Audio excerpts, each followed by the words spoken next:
పల్నాడు జిల్లా మాచర్ల పట్టణంలోని JBP party కార్యాలయంలో ఏర్పాట్లు చేసిన విలేకరుల సమావేశంలో జేబీపీ పార్టీ జాతీయ అధ్యక్షులు జెట్టిపాలెం వెంకటేష్ జాంబవరాజు మాట్లాడారు.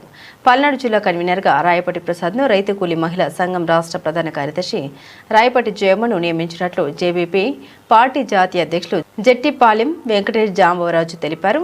జేబీపీ పార్టీ అనుబంధ సంఘాలైన జానపద డప్పు చర్మ కళాకారులు రైతు కూలీ మహిళా సంఘం నాయకురాలను నియమించినట్లు జెట్టిపాలెం వెంకటేష్ జాంబవరాజు తెలిపారు. ఈరోజు మీడియా సమావేశంలో మాట్లాడినటువంటి జేబీపీ పార్టీకి అనుబంధ సంఘాలుగా పనిచేస్తున్న జేబీపీ పార్టీ లీడర్లు, రాయపాటి ప్రసాద్ పల్నాడు జిల్లా ఇన్ఛార్జి, అలాగే రైతు కూలి మహిళా సంఘంగా పల్నాడు జిల్లాలోని ప్రెసిడెంట్గా రాయపాటి జయమ్మ, అలాగే రాష్ట్ర నాయకురాలుగా, అలాగే డప్పు కళాకారుల సంఘంలో పనిచేస్తున్నటువంటి సీనియర్ నాయకుడు, ఉద్యమ నాయకుడు మరి ఖమ్మంపాటి దానం గారు, అలాగే ఆలేటి రత్నం గారు, అలాగే సీనియర్ నాయకురాలు కడియం సత్తమ్మ గారు, నాటక రంగస్థల కళాకారులకు వచ్చి సీనియరు డాన్స్ మాస్టర్గా గంగవరపు రుక్మిణి కుమార్, మరి వీళ్ళందరూ చెప్పినటువంటి వాళ్ళకి లబ్ధి పొందిన అనేకమైన సంక్షేమ పథకాలు బాబాసాహెబ్ అంబేద్కర్ గారి స్ఫూర్తితో భారత రాజ్యాంగాన్ని గౌరవించి ఇవన్నీ నేను సాధించడం జరిగింది. లేని జీవోలు కూడా ఆ చట్టాలని గవర్నర్లు నారా చంద్రబాబు నాయుడు గారు మంజూరు చేయటం జరిగింది. మా ఉద్యమాల ఫలితమే అంటున్నాం.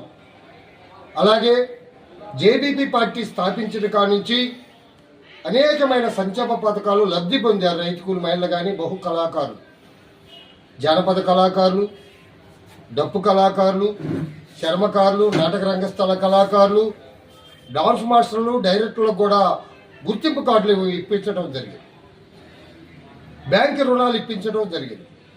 ఇళ్ల స్థలాలు మాచర్లపట్నంలోని 350 మందికి ఒక కాలనీ నాటక రంగస్థల కళాకారులకి మరి ఇప్పించడం జరిగింది. కాలనీ పూర్తి చేయడం జరిగింది. రెండో కాలనీ కూడా ఆ కాలనీకి జోలకంటి నాగిరెడ్డి గారి పేరుని నామకరణం చేయడం జరిగింది. అక్కడ అనేకమైన కళాకారులు, స్థానికులు, మాచర్లపట్నంలో స్థానికులు, వలస కళాకారులు, వలస రైతు కూలి మహిళలు, అనేకమైన కళాకారులు అక్కడ ఉంటారు. అందుకని నేను మీడియా మిత్రులకు ఒకటే చెబుతున్నా, ఇది మా ఘనత, భారత రాజ్యాంగం. నా స్ఫూర్తి ఒక కులానికో ఒక మతానికో కాదు, అనేకమైన జాతులకి, అనేకమైన కళలకి నా ఉద్యమ స్ఫూర్తి. బాబాసాహెబ్ అంబేద్కర్ గారు దృష్టిలో పెట్టుకొని భారత రాజ్యాంగంలో ఏమైతే హక్కులు ఉన్నాయో ఆ హక్కులు సాధించడానికి మా లీడర్లు, కార్యకర్తలు నా ఎన్నంటుండి పోరాటానికి ముందుకు వస్తారు. ఏమి తెలియని వాళ్ళకు కూడా నేర్పి వాళ్ళని చైతన్యం చేయడం జరిగింది. రాజ్యాధికారమే లక్ష్యంగా మీ అందరికాడికి నేను వస్తున్నాను.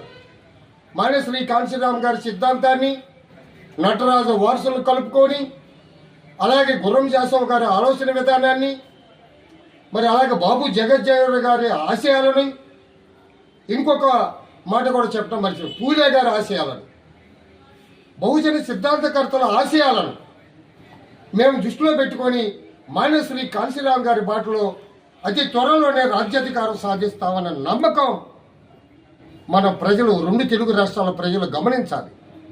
ఒక కళాకారులే కాదు, అనేకమైన కులాలు, అనేకమైన మతాలు ఉంటాయి.